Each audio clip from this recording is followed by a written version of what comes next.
एक मिनट।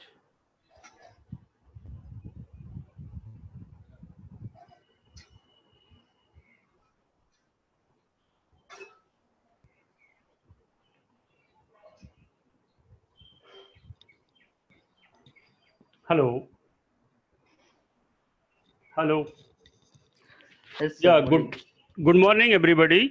आज की इस ऑनलाइन क्लास में कक्षा 8वीं के सभी विद्यार्थियों सहित आप सभी का स्वागत है।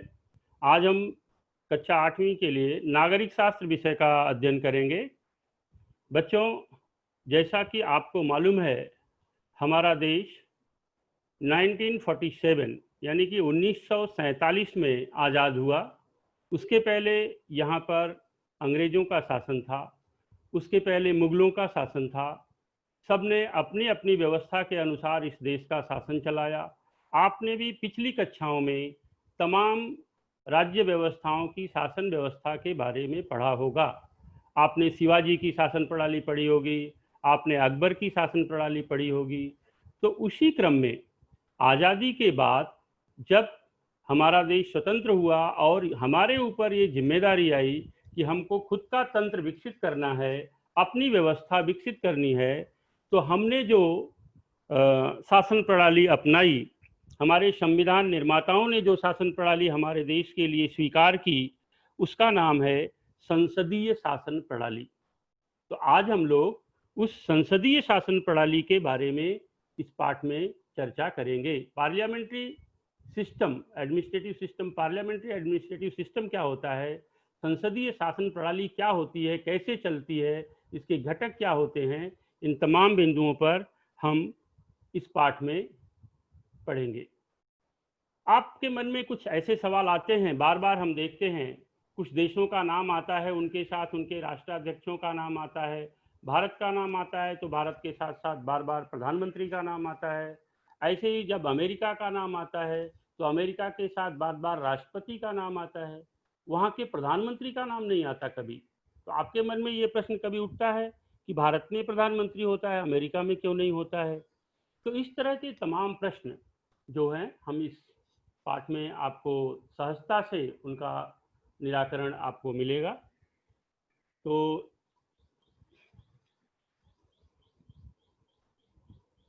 जो भी हमारी संसदीय शासन प्रणाली की जो व्यवस्था है, उसके बारे में अब हम पढ़ेंगे। संसदीय शासन व्यवस्था जो है, इसके जो प्रमुख, एक मिनट चेंज करते हैं।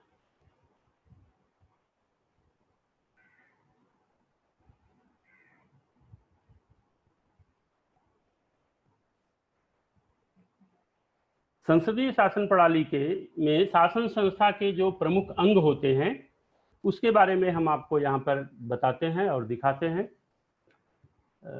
जैसा कि आपको मालूम है, शासन संस्था के जो प्रमुख 3 अंग होते हैं, उनमें विधानमंडल, जिसको हम व्यवस्थापिका कहते हैं, दूसरा होता है कार्यकारी मंडल, जिसको हम कार्यपालिका कहते हैं, और तीसरा होता है न्यायपालिका। ये देखिए शासन संस्था के प्रमुख अंग, जिसमें आप देखिए विधानमंडल पहला।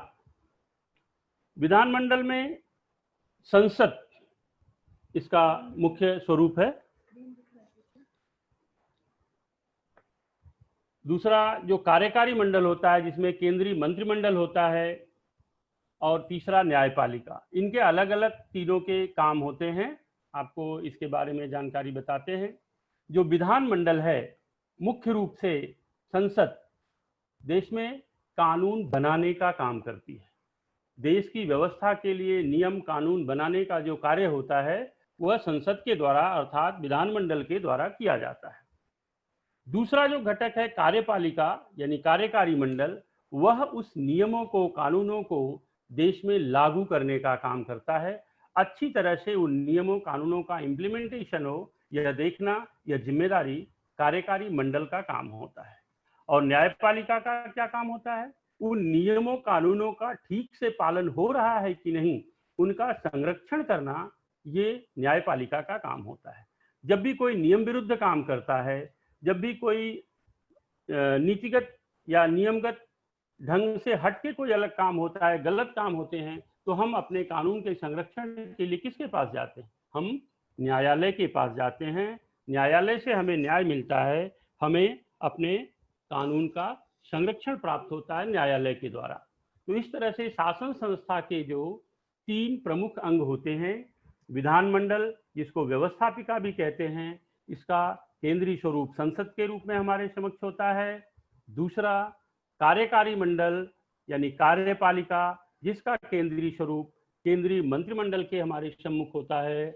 और तीसरा होता है न्यायपालिका, जिसमें सर्वोच्च न्यायालय, उच्च न्यायालय, ये उसके घटक होते हैं और इनके द्वारा हमारे कानूनों का संरक्षण, हमें हमारे कानून का संरक्षण मिलता है। इसी प्रकार से ये तीनों घटकों के जो हमारी शासन संस्था के जो ये 3 अंग हैं, इसको हम देखते हैं। अब इसके पश्चात हम जो देखते हैं, लोकतंत्र में जो शासन प्रणाली है, हम भारत दुनिया का सबसे बड़ा लोकतांत्रिक देश कहलाता है। अमेरिका भी एक बड़ा लोकतांत्रिक देश है, लेकिन दोनों देशों में लोकतांत्रिक व्यवस्था जो है वो अलग अलग माध्यम से चलती है। तो लोकतांत्रिक शासन प्रणाली जो है, यानी शासन प्रणाली के 2 मुख्य प्रकार पाए जाते हैं। शासन प्रणाली के जो 2 मुख्य प्रकार कौन से हैं, आपको हम अभी यहाँ पर दिखाते हैं।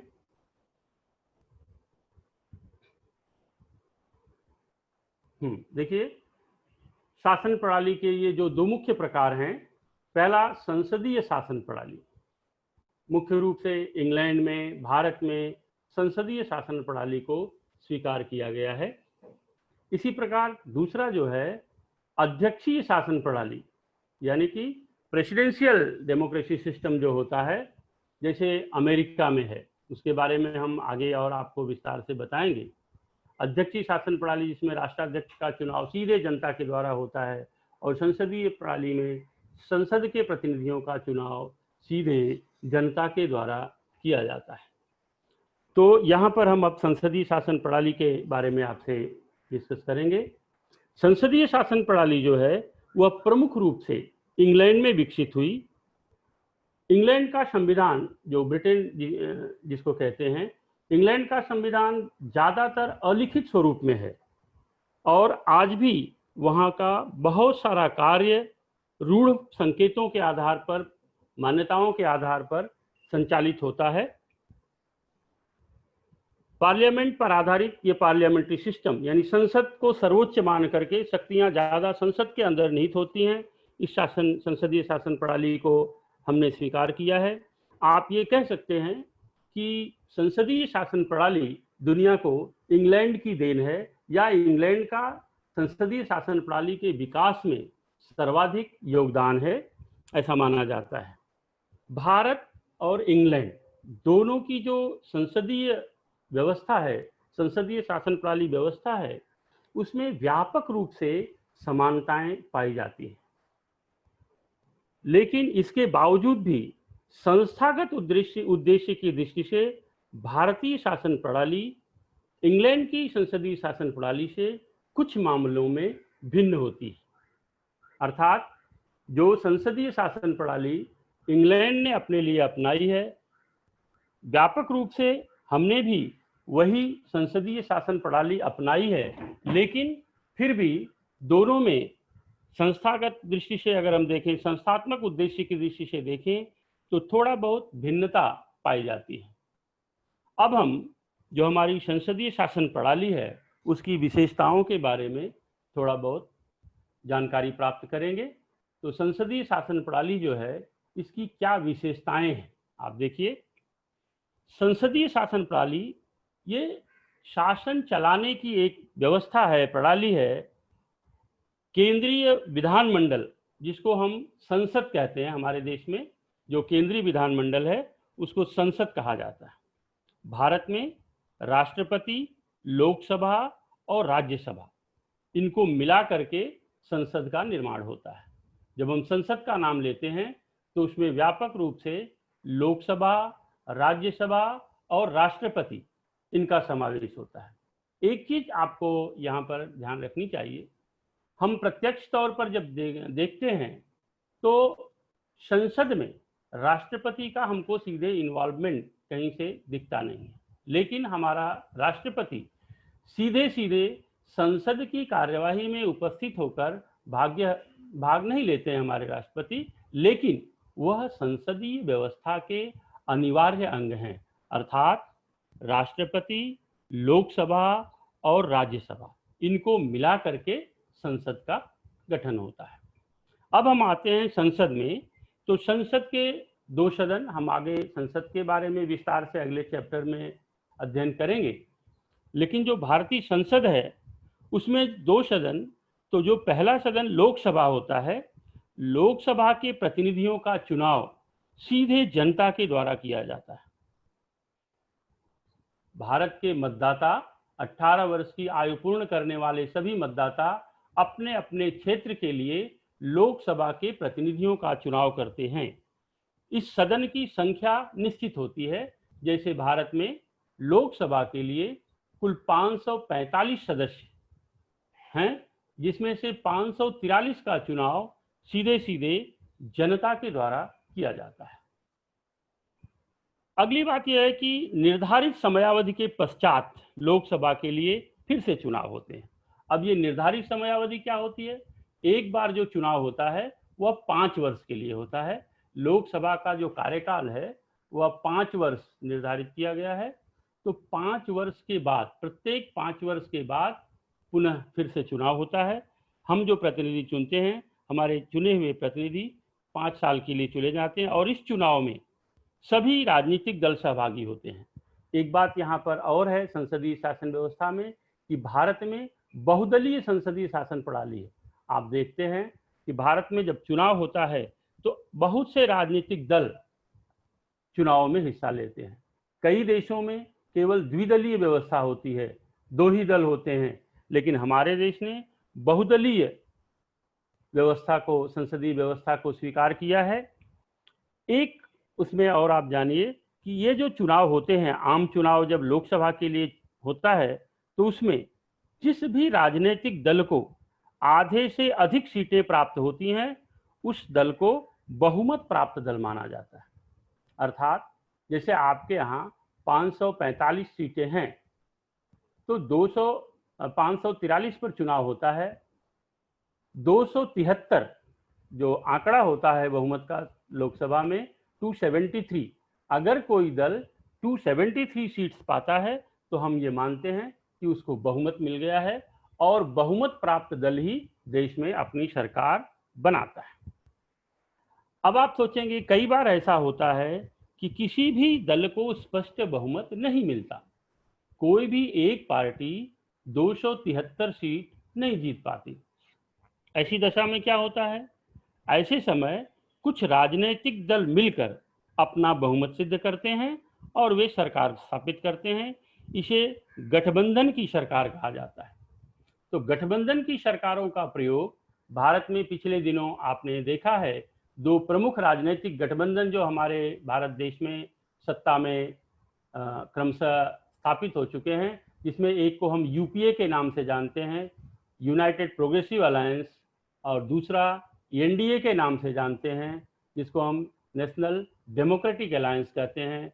जो यूपीए है, यूनाइटेड प्रोग्रेसिव अलायंस, वो कांग्रेस के द्वारा लीड किया जाता है, और जो एनडीए है यानी नेशनल डेमोक्रेटिक अलायंस जो है वो मुख्य रूप से भारतीय जनता पार्टी के द्वारा लीड किया जाता है और अन्य बहुत से छोटे छोटे दल उनके साथ मिले होते हैं। तो इस प्रकार से जनता द्वारा चुने गए प्रतिनिधि विधानमंडल के सदस्य बनते हैं और उसके आधार पर वो शासन चलाते हैं। जिस राजनीतिक दल को बहुमत मिलता है वह दल सरकार बनाता है। अब आप देखिए दल सरकार कैसे बनाते हैं।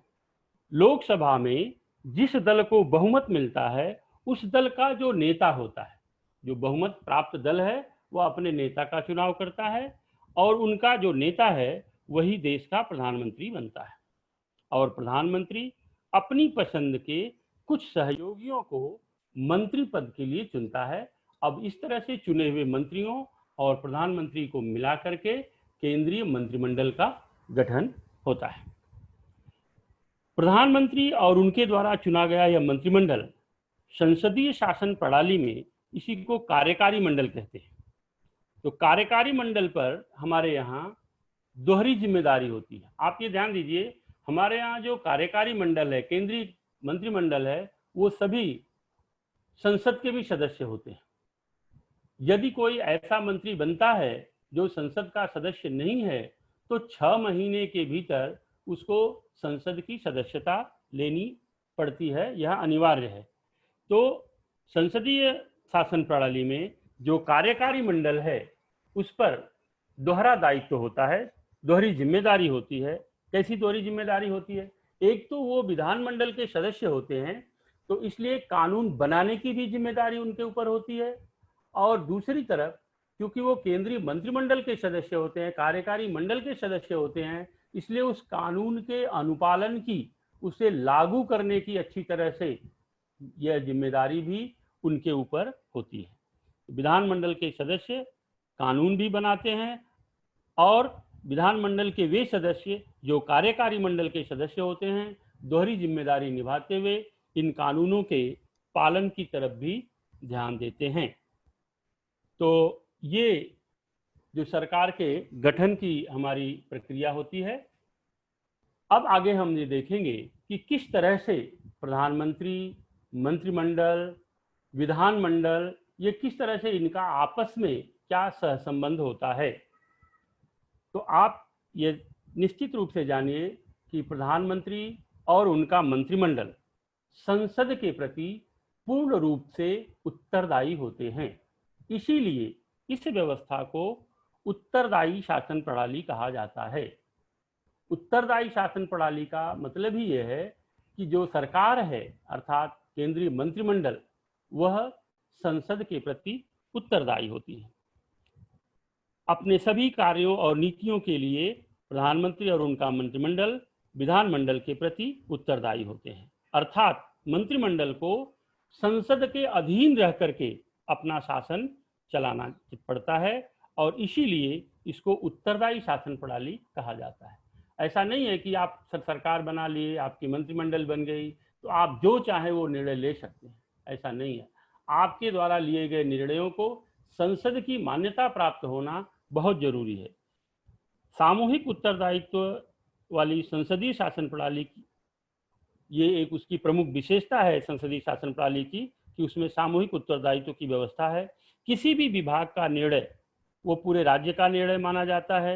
इस निर्णय का उत्तरदायित्व पूरे मंत्रिमंडल का दायित्व होता है। उसे प्रत्यक्ष रूप में कैसे लागू किया जाता है, कैसे लाया जाता है, इन सब बातों के बारे में हम आगे के पाठों में विस्तार से पढ़ेंगे। लेकिन यहाँ पर जो हमारा उत्तरदायित्व का सीधा संबंध है, जिसे हम देखते हैं कि केंद्रीय मंत्रिमंडल, प्रधानमंत्री, उनके मंत्री संसद के प्रति पूर्ण रूप से उत्तरदायी होते हैं। संसद द्वारा पारित कानूनों को ठीक ढंग से लागू करवाना, यह उनकी पूरी जिम्मेदारी बनती है। अब हम ये देखेंगे कि जो केंद्रीय मंत्रिमंडल होता है, अर्थात जो सरकार है, वह किस प्रकार से संसद के यानी विधानमंडल के विश्वास पर आधारित होती है। सरकार को विधानमंडल का विश्वास प्राप्त होता है, और जब तक विधानमंडल का अर्थात संसद का विश्वास सरकार को प्राप्त है, तभी तक सरकार अस्तित्व में रह पाती है। जिस दिन केंद्रीय मंत्रिमंडल यानी कार्यकारी मंडल संसद का विश्वास खो देता है, उसी दिन सरकार का अस्तित्व खतरे में पड़ जाता है, अर्थात सरकार अल्पमत में आ जाती है और उसे आगे कार्य करने का कोई अधिकार नहीं रह जाता है। जब तक कार्यकारी मंडल को विधानमंडल का समर्थन प्राप्त रहता है, तब तक कार्यकारी मंडल अर्थात प्रधानमंत्री और उनका मंत्रिमंडल अपने पद पर बने रह सकते हैं। यदि विधानमंडल अथवा संसद को, जिस दिन भी संसद को ये लगता है कि केंद्रीय मंत्रिमंडल अर्थात कार्यकारी मंडल ठीक ढंग से काम नहीं कर रहा है, तब संसद अविश्वास प्रस्ताव लाकर कार्यकारी मंडल को सत्ता से निष्कासित कर सकती है। यह अविश्वास प्रस्ताव का जो अधिकार है, ये संसद का एक बहुत प्रभावी अधिकार है केंद्रीय सरकार पर, अर्थात केंद्रीय मंत्रिमंडल पर नियंत्रण रखने का। हम देखते हैं कई बार, आप देखेंगे संसद की कार्यवाहियों में, लोकसभा की कार्यवाहियों में, जब सरकारों के सामने ऐसा संकट आता है, उनके कुछ सदस्य, सरकारी यानी सत्ता दल के कुछ सदस्य यदि उनसे अलग हो जाएं, वे संसद में उनका समर्थन न करें, सरकार में अविश्वास दिखाते हैं, तो संसद में ऐसी परिस्थितियों में अविश्वास प्रस्ताव लाया जाता है। जब संसद सरकार में अपना अविश्वास दिखाती है, अर्थात आधे से अधिक सदस्य सरकार के खिलाफ वोट देते हैं, तो हम ये मान लेते हैं कि अब संसद सरकार के प्रति विश्वास का मत नहीं दे रही है, अर्थात अविश्वास का प्रस्ताव पास हो गया सरकार के खिलाफ, तो सरकार का अस्तित्व समाप्त होने लगता है। संसदीय प्रणाली में संसद को सर्वश्रेष्ठ माना गया, ये इससे सिद्ध होता है, अर्थात लोकसभा में जिसका बहुमत मिला वही सरकार बनाया। जिस दिन संसद का विश्वास नहीं मिलेगा उस दिन सरकार नहीं रहेगी। संसद नियंत्रण रखती है अपने नियम और कानूनों के द्वारा केंद्रीय मंत्रिमंडल पर। तो इससे ये सिद्ध होता है कि संसदीय व्यवस्था में, संसदीय शासन प्रणाली में संसद ही सुप्रीम है। संसद ही वह सर्वाधिकार प्राप्त सबसे बड़ी संस्था है जिसके अंतर शासन की अधिक से अधिक शक्तियां निहित होती हैं। कि लोगों द्वारा चुने गए प्रतिनिधि संसद में आम जनता की अपेक्षाओं को रखते हैं। लोगों के हितों के लिए क्या करना चाहिए यह संसद द्वारा निर्धारित किया जाता है। संसद के सदस्य चर्चा के दौरान लोक महत्व के मुद्दे उठाते हैं, अपने अपने क्षेत्रों की समस्याएं उठाते हैं और पूरे देश के बारे में, देश हित के लिए सरकार को किस दिशा में काम करना चाहिए, कौन से कानून बनाने चाहिए, इसके बारे में संसद हमेशा चर्चा पर चर्चा के आधार पर आगे निर्णय लेती रहती है। क्योंकि संसद जो है लोगों के प्रतिनिधियों का सदन है, जनता के प्रतिनिधियों का सदन है, इसलिए जनता के सर्वश्रेष्ठ अधिकार को व्यक्त करने के कारण ही संसद का स्थान सर्वश्रेष्ठ माना जाता है। हम संसदीय शासन प्रणाली में कह सकते हैं, इसके माध्यम से अब आप ये कहेंगे कि सारा निर्णय जब संसद के पास होता है तो जनता का अधिकार कहाँ होता है। मूल रूप से अगर आप देखें तो सारी शक्तियां जनता में निहित हैं। लोकतंत्र जनता का, जनता के लिए और जनता द्वारा शासन है। इसको of the people, for the people and by the people कहा जाता है, क्योंकि मुख्य रूप से जनता ही सभी को नियंत्रित करती है। जनता अपने प्रतिनिधि चुनती है, उसके प्रतिनिधि अगर ठीक से काम नहीं करते 5 साल बाद वो उनको बदल सकती है। जब वो उनको बदल देती है तो इसी क्रम में सरकार भी बदल जाती है। तो इसलिए वास्तविक नियंत्रण शक्ति संसद के माध्यम से जनता के पास होती है। जनता अपना प्रतिनिधि चुनकर संसद में भेजती है और संसद के प्रतिनिधियों के द्वारा वहां से सरकार का गठन होता है और संसद सरकार पर अपना नियंत्रण रखती है। तो ये संसदीय शासन व्यवस्था में प्रधानमंत्री, मंत्रिमंडल और विधानमंडल, ये किस तरह से इसका गठन होता है ये हम लोगों ने देखा। अब प्रश्न उठता है कि हमने इस संसदीय प्रणाली को क्यों स्वीकारा है। आप देखेंगे आजादी से पहले भारत में अंग्रेजों की सत्ता थी, उसके पहले मुगलों की सत्ता थी। तमाम राजे रजवाड़े, छोटी छोटी रियासतें, ये सब अलग अलग, सबके छोटे छोटे राज्य थे, सब अलग अलग राजा थे। ज़्यादातर जगहों पर राजतंत्रीय शासन व्यवस्था थी, यानी राजा का राज्य चलता था। वंश परंपरा में जो राजा है उनके बेटे ही राजा हुआ करते थे, तो वो एक व्यवस्था थी। आज़ादी के बाद हमने संसदीय शासन प्रणाली को क्यों स्वीकारा, ये प्रश्न बनता है। तो हमारा देश जो है वो लंबे समय तक, लगभग 200 वर्षों से अधिक तक यहाँ पर अंग्रेजों ने शासन किया। तो ब्रिटिश काल में संसदीय संस्थाओं की निर्मित हुई। मतलब अंग्रेजों ने जब हमारे ऊपर शासन चलाया, तो जैसा हमने पहले बताया कि संसदीय शासन प्रणाली के विकास में इंग्लैंड का अधिक योगदान है।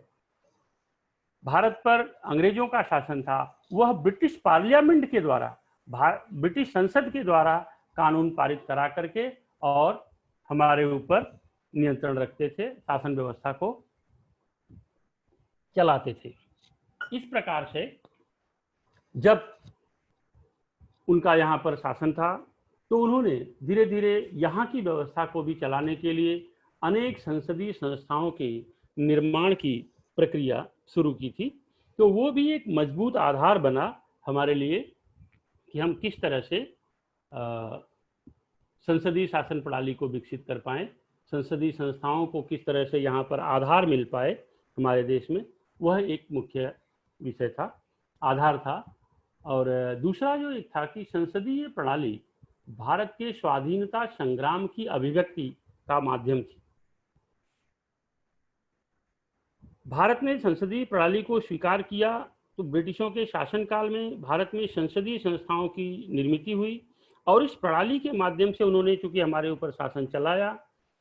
भारत के स्वतंत्रता संग्राम की यह एक अभिव्यक्ति थी। इस कारण भी भारत के लोगों को इस संसदीय शासन व्यवस्था का परिचय प्राप्त हुआ। अगर यहाँ पर अंग्रेजों का शासन नहीं होता, किसी दूसरे देश का होता, वो जिस शासन व्यवस्था से हमें संचालित करते, हमें उस शासन व्यवस्था का परिचय होता, पता नहीं हमारे लिए वो उचित होती नहीं होती, हम उसको लागू करते या नहीं करते। लेकिन संसदीय शासन व्यवस्था ने, क्योंकि हम उससे अच्छी तरह से परिचित हुए और आज़ादी के आंदोलन में भी इस संसदीय व्यवस्था ने हमको बहुत थोड़ा मजबूती दी, एक मजबूत आधार दिया। तो इसके बाद जो है, जब भारत आज़ाद हुआ तो संविधान सभा में व्यापक चर्चा परिचर्चा के आधार पर हम सभी ने संसदीय शासन प्रणाली को स्वीकार किया। इसी तरह से एक जो और एक इसका आधार बनता है संसदीय शासन प्रणाली को स्वीकारने का, कि इसमें चर्चा परिचर्चा और सबकी सहभागिता, इस पर ज़्यादा बल दिया गया है। आप देखते होंगे लोकसभा की, राज्यसभा की, संसद की कार्यवाही, हर मुद्दे पर देश में जब भी कोई कानून बनता है तो हम देखते हैं बहुत व्यापक रूप से, हम आगे उस पर पढ़ेंगे किस तरह से कानून गठन की प्रक्रिया होती है, एक लंबी प्रक्रिया होती है जिसमें खूब चर्चा परिचर्चा होती है। सभी सदस्य अपने अपने राय, अपने अपने मत व्यक्त करते हैं, अपने अपने क्षेत्रों के हितों का ध्यान रखते हुए, पूरे देश के हितों का ध्यान रखते हुए, इन सब पर एक व्यापक चर्चा परिचर्चा सहभागिता के आधार पर होती है। बहुत बड़ा रोल होता है इन चर्चा परिचर्चाओं का, क्योंकि क्या होता है, आधे से अधिक सदस्य मान लो उनका बहुमत है एक दल का और वो उनकी सरकार है, तो केवल उन्हीं की सोच या उन्हीं के इच्छा के अनुसार कानून बने, ऐसा लोकतंत्र में नहीं माना जाता है।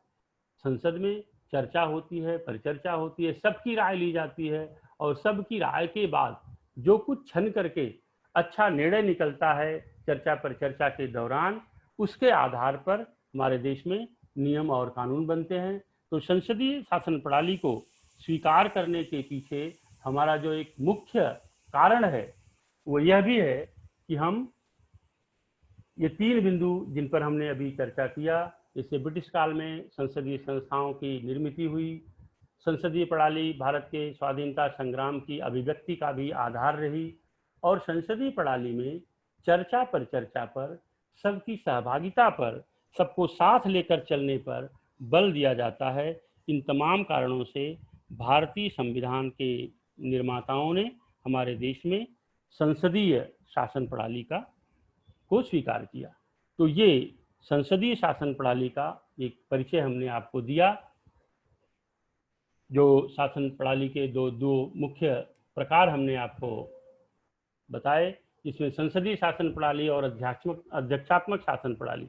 तो संसदीय शासन प्रणाली किस तरह से काम करती है, किस तरह से उसका विकास होता है, किस तरह से उसका गठन होता है, लोकसभा का, सरकार का, किस तरह से राष्ट्रपति, प्रधानमंत्री, केंद्रीय मंत्रिमंडल संसद के प्रति उत्तरदायी होते हैं, किस तरह से संसद जनता के विचारों, जनता के हितों का प्रतिनिधित्व करती है और अंतिम जवाबदारी सभी की जनता के प्रति कैसे होती है, जनता कैसे संसद पर अपने मताधिकार के द्वारा नियंत्रण रखती है, ये सभी संसदीय शासन प्रणाली के अभिन्न घटक हैं। और इसके पश्चात हम थोड़ी सी चर्चा अध्यक्षात्मक शासन प्रणाली पर भी करेंगे। अध्यक्षीय शासन प्रणाली, जैसे आपने शुरू में देखा, मैंने बताया कि हम कभी कभी ये चर्चा करते हैं कि भारत में प्रधानमंत्री का नाम आता है, ब्रिटेन में प्रधानमंत्री का नाम आता है, अमेरिका में प्रधानमंत्री का नाम नहीं आता। वहाँ हर कार्य में वहाँ के राष्ट्राध्यक्ष अर्थात वहाँ के राष्ट्रपति का ही नाम क्यों आता है? तो क्योंकि उसका प्रमुख कारण ये है कि वहाँ पर अध्यक्षात्मक लोकतंत्र है। जिस तरह से हमारे देश में संसदीय शासन प्रणाली को स्वीकार किया गया है, उसी तरह से अमेरिका में अध्यक्षात्मक लोकतंत्र को स्वीकार किया गया है, जिसे प्रेसिडेंशियल डेमोक्रेसी कहते हैं। अमेरिका में ये शासन प्रणाली प्रचलित है। यह हमारी संसदीय शासन प्रणाली से भिन्न है वह भी एकदम विशुद्ध लोकतांत्रिक शासन प्रणाली है, लेकिन उसकी प्रक्रिया थोड़ी सी भिन्न होती है। वहां पे क्या होता है कि राष्ट्रपति का चुनाव सीधे जनता के द्वारा होता है। अमेरिकी राष्ट्रपति 4 साल के लिए सीधे सीधे जनता के द्वारा चुना जाता है। भारत में राष्ट्रपति सीधे सीधे जनता के द्वारा नहीं चुने जाते, जनता के चुने हुए प्रतिनिधि उनका चुनाव करते हैं। ऐसे प्रधानमंत्री, हम संसद के सदस्यों का चुनाव करते हैं और वो सांसद मिलकर के अपना नेता तय करते हैं जो देश का प्रधानमंत्री बनता है। तो इस तरह से संसदीय शासन प्रणाली से यह अध्यक्षीय लोकतांत्र शासन प्रणाली जो है वह थोड़ा भिन्न है। इसमें राष्ट्राध्यक्ष यानी उसका चुनाव, राष्ट्रपति का चुनाव सीधे सीधे जनता के द्वारा किया जाता है। विधानमंडल से कार्यकारी मंडल बिल्कुल निर्लिप्त रहता है और जिसमें कार्यकारी प्रमुख यानी राष्ट्राध्यक्ष सीधे जनता के द्वारा चुना जाता है। वहाँ भी संसद होती है, जैसे अमेरिकी संसद है, जिसको सीनेट कहा जाता है, वह भी अपनी प्रक्रिया के अनुसार काम करती है, लेकिन भारतीय व्यवस्था से थोड़ा भिन्न, अर्थात संसदीय व्यवस्था से थोड़ा सा अलग हट करके वो लोग काम करते हैं। इस प्रणाली को हम अध्यक्षीय शासन प्रणाली कहते हैं, जिसमें राष्ट्राध्यक्ष का चुनाव, राष्ट्रपति का चुनाव सीधे सीधे जनता के द्वारा किया जाता है। शासन संस्था के तीनों अंग इस प्रणाली में एक दूसरे से स्वतंत्र होते हैं। अध्यक्षीय लोकतंत्र में भी जो शासन व्यवस्था के तीनों अंग हैं, जो कार्यपालिका, व्यवस्थापिका और न्यायपालिका, वो तीनों एक दूसरे से स्वतंत्र होते हैं, परंतु उनके कार्यों में एक सूत्रता रहती है, एक दूसरे से लिंक रहता है उनका कार्य। बिल्कुल ऐसा नहीं है कि एक का कार्य दूसरे से कोई संबंध नहीं रखता, सबका एक लिंक जुड़ा होता है। एक दूसरे से जुड़े होने के आधार पर वो आगे कार्यभार को बढ़ाते हैं। उनमें आवश्यक पारस्परिक संबंध होता है। इसी तरह संसदीय व्यवस्था में भी जब आप देखेंगे, हमारे पास भी जो कार्यकारी मंडल है, जो व्यवस्थापिका है, जो न्यायपालिका है, तीनों का अपना स्वतंत्र क्षेत्र है। संविधान में तीनों के लिए बिल्कुल स्पष्ट व्यवस्था है, सबके कार्य क्षेत्र अलग हैं, कोई एक दूसरे के कार्य क्षेत्र में दखल नहीं देता है। अगर ऐसी कोई समस्या आती है जब भी देश में कि संसदीय व्यवस्था में कौन सा घटक प्रमुख है, यहाँ या किसी विषय पर किसकी बात मानी जानी चाहिए, संसद सुप्रीम है कि कार्यपालिका, प्रधानमंत्री, मंत्रिमंडल सुप्रीम है, इस तरह की जब भी कोई संवैधानिक समस्या आती है तो यह प्रश्न लेकर के हम न्यायपालिका के पास जाते हैं, भारत के सर्वोच्च न्यायालय के पास जाते हैं। सर्वोच्च न्यायालय उसके लिए संवैधानिक पीठ का गठन करता है, उसके लिए व्यापक प्रक्रिया है, लंबी बहस होती है। संवैधानिक पीठ उस पर खूब चर्चा करके और एक मान्य निर्णय निकालती है, जो कि सभी लोगों को मानना पड़ता है, कार्यपालिका को भी और व्यवस्थापिका को भी। दोनों ही व्यवस्थाएं हमारी उस बात को मानती हैं। तो अमेरिका ने अध्यक्षीय शासन प्रणाली को स्वीकार किया है। अध्यक्षीय शासन प्रणाली की थोड़ी सी विशेषताएं हम यहाँ पर संक्षेप में चर्चा करेंगे। जैसे देखिए, अध्यक्षीय शासन प्रणाली में विधानमंडल और कार्यकारी मंडल एक दूसरे पर निर्भर नहीं होते। जैसा संसदीय में आपने देखा कि हमारा मंत्रिमंडल संसद पे आधारित होता है, लेकिन अध्यक्षीय शासन प्रणाली में विधानमंडल और कार्यकारी मंडल ये दोनों एक दूसरे पर सीधे सीधे निर्भर नहीं करते। उनमें एक सूत्रता होती है, लेकिन वह अप्रत्यक्ष रूप से होती है। सीधे सीधे संसदीय व्यवस्था की तरह वह एक दूसरे पर निर्भर नहीं करते। विधानमंडल यानी जो व्यवस्थापिका है, उसके एक सदन का चुनाव सीधे जनता द्वारा, तो राष्ट्राध्यक्ष का चुनाव भी सीधे जनता द्वारा होता है। जैसे संसदीय व्यवस्था में लोकसभा के सदस्यों का चुनाव हमारे देश में सीधे सीधे जनता के द्वारा होता है, लेकिन प्रधानमंत्री का चुनाव सीधे सीधे जनता के द्वारा नहीं होता। अध्यक्षीय व्यवस्था में क्या होता है कि एक सदन का सीधे सीधे जब जनता एक सदन के लिए वोट करती है तो उसी समय वह साथ साथ राष्ट्रपति के लिए अर्थात राष्ट्राध्यक्ष के लिए भी वोट देती है, उनका भी साथ साथ चुनाव होता है। राष्ट्राध्यक्ष जो होते हैं वह कार्यकारी प्रमुख होते हैं, वही जो कार्यकारी मंडल है, केंद्रीय मंत्रिमंडल है, उसका वह प्रमुख होता है और उन्हें कानून को लागू करने का, कार्यान्वयन करने के साथ साथ अन्य अधिकार भी प्राप्त होते हैं। अमेरिकी राष्ट्रपति को आप देखेंगे, जब भी वो किसी विषय पर बयान देते हैं, उनके द्वारा जो दिया गया बयान है वह महत्वपूर्ण है। क्यों? क्योंकि वह अपनी बात जो कहेंगे उनको विशेष अधिकार वहां प्राप्त है, सीधे सीधे अध्यक्षीय शासन प्रणाली लागू होने के कारण। फिर वो बाद में उनकी मंत्रिमंडल अथवा उनकी पार्लियामेंट उसको अप्रूवल करे, ये बात की प्रक्रिया होती है। हमारे देश में क्या होता है, प्रधानमंत्री हो, मंत्रिमंडल हो, संसदीय शासन व्यवस्था में संसद द्वारा निर्धारित नियमों कानूनों के तहत, उनके द्वारा दर्शाई गई नीतियों के तहत ही वो आगे का कार्य करते हैं, अपनी नीतियों को आगे बढ़ाते हैं। दूसरा है कि अध्यक्षीय शासन प्रणाली जो है, इसमें इस प्रकार की संरचना होने पर भी विधानमंडल और कार्यकारी मंडल एक दूसरे पर नियंत्रण रखते हैं। जैसा संसदीय शासन व्यवस्था में हमने देखा कि संसद कार्यकारी मंडल पर नियंत्रण रखती है, लेकिन अध्यक्षीय शासन व्यवस्था में कार्यकारी मंडल और विधानमंडल यानी कि पार्लियामेंट और जो कैबिनेट है, वो दोनों अप्रत्यक्ष रूप से एक दूसरे पर नियंत्रण रखते हैं। एक दूसरे पर नियंत्रण रखने से होता क्या है कि यहाँ भी उत्तरदायी पद्धति से शासन चलाया जा सकता है, अर्थात उत्तरदायित्व की जो संकल्पना है लोकतंत्र में, वह अध्यक्षीय शासन प्रणाली में भी समाहित की गई है। यहाँ भी एक दूसरे के प्रति कार्यकारी मंडल और विधानमंडल उत्तरदायी होते हैं। संसदीय और अध्यक्षीय, ये दो जो शासन प्रणालियाँ लोकतंत्र में मुख्य रूप से आपने देखी, इसके अलावा भी दुनिया के अलग अलग देशों में अलग अलग तरह की कुछ शासन व्यवस्थाएं शामिल हैं। हर देश में केवल हम जैसा देखते हैं संसदीय शासन प्रणाली हो, यह आवश्यक नहीं है। अध्यक्षीय शासन प्रणाली हो, यह भी आवश्यक नहीं है। स्विट्जरलैंड है, जर्मनी है, फ्रांस है, ये तमाम ऐसे देश हैं जो अपने अपने ढंग से इन व्यवस्थाओं को थोड़े बहुत परिवर्तन के साथ अपनाते हैं। विभिन्न देश अपनी परिस्थिति के अनुकूल ऐसी शासन प्रणाली का अवलंब करते हुए दिखाई देते हैं जो उनके देश के लिए उचित होती है।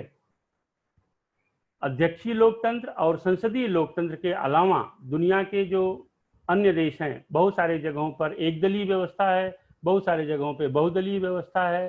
कुछ जगहों पर आज भी एक तरह से देखा जाए तो लोकतंत्र से हट करके दूसरे तरह की शासन व्यवस्थाएं काम करती हैं, हालांकि दुनिया में उन्हें अधिक तौर पर पसंद नहीं किया जाता। व्यापक रूप से सर्वमान्य शासन व्यवस्था के नाम पर लोकतंत्रीय पद्धति में हम जिन पद्धतियों को अपनाते हैं उसमें ये दो पद्धतियां मुख्य रूप से आती हैं, जिनको हम कहते हैं अध्यक्षीय लोकतंत्र और संसदीय लोकतंत्र। हमने संसदीय लोकतंत्र को और भी बेहतर माना है, तमाम मापदंडों पर उसे और अच्छा पाया है। भारत जैसे विविधता युक्त देश में, जहाँ पर भाषा के आधार पर, भौगोलिकता के आधार पर अनेक विविधताएं हैं, तो यहाँ यह जो संसदीय शासन प्रणाली है वह हमारे देश के लिए बहुत ही उचित मानी गई। हमारे संविधान निर्माताओं ने इसको अच्छा माना और इसी आधार पर हमने इस प्रणाली को स्वीकार किया है। तो ये आपने संसदीय शासन प्रणाली और अध्यक्षीय शासन प्रणाली दोनों को इस पाठ में व्यापक रूप से चर्चा के आधार पर आपने इसका अध्ययन किया है। अब हम इसके बारे में थोड़ा बहुत आपको, और अगर इसमें कुछ शंकाएं हो, कोई प्रश्न हो, किसी को भी कुछ भी अगर इस संसदीय शासन प्रणाली के बारे में पूछना है या इस पाठ से संबंधित कोई प्रश्न पूछना है तो हम आप चर्चा कर सकते हैं। इसके पश्चात हम आगे का थोड़ा गृह कार्य और जो उपक्रम का काम है उसको आगे बढ़ाएंगे। तो आप लोगों को, सभी बच्चों को, किसी को कुछ भी इस संसदीय शासन प्रणाली का परिचय, ये जो चैप्टर था इससे संबंधित कोई भी प्रश्न हो तो आप सब निसंकोच अपना हैंड रेस करिए, उनको अनम्यूट किया जाएगा और वो अपना प्रश्न पूछ सकते हैं।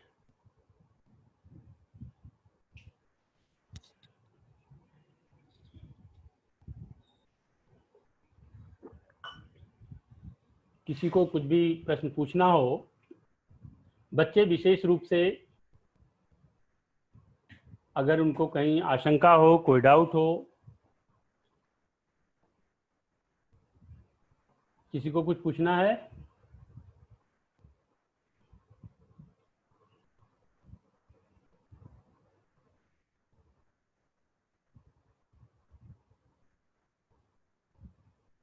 राकेश सर, अगर कोई हैंड रेस करता है, अगर कोई बच्चा, कोई विद्यार्थी इस संबंध में कोई प्रश्न